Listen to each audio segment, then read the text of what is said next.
ఫాస్ట్గా క్విక్గా ఏదైనా రైస్ ఐటెం చేసుకోవాలంటే ఆలూ రైస్ ఇలా ట్రై చేయండి, మీకు కూడా నచ్చేస్తుంది. ఎలా తయారు చేసుకోవాలో చూద్దాం.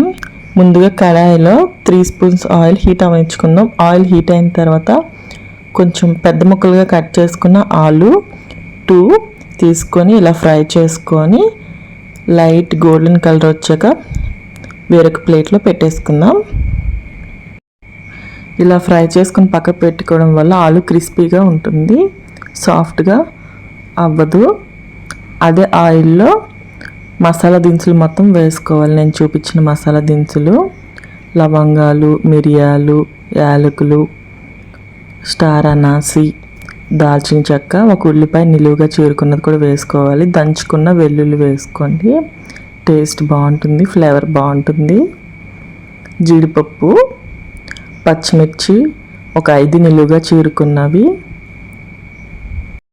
ఆనియన్స్, జీడిపప్పు ఇలా లైట్ గోల్డెన్ కలర్ ఫ్రై అయిన తర్వాత ఆల్రెడీ మనం ఫ్రై చేసుకున్న బంగాళదుంప కూడా వేసుకొని టేస్ట్కి సరిపడా సాల్ట్, కారం, పసుపు, జీలకర్ర ధనియాల పొడి, మసాలా పొడి వేసుకొని అంతా కలిసేలాగా బాగా కలుపుకోవాలి. సిమ్లో పెట్టుకొని ఫ్రై చేయండి. మసాలా పొడి మాడకుండా ఉంటుంది. ఆల్రెడీ కుక్ చేసుకున్న రైస్ కూడా వేసేసుకొని హై ఫ్లేమ్లో టాస్ చేసుకోవాలి. కొద్దిగా కొత్తిమీర కూడా వేసుకోండి.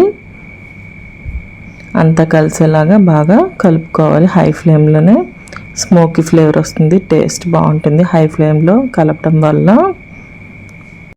ఒక 2 మినిట్స్ హై ఫ్లేమ్లో కుక్ చేసుకున్న తర్వాత స్టవ్ ఆఫ్ చేసుకోండి. వీడియోలో నేను చెప్పినట్టు ట్రై చేయండి, మీకు కూడా ఆలూ రైస్ నచ్చుతుంది.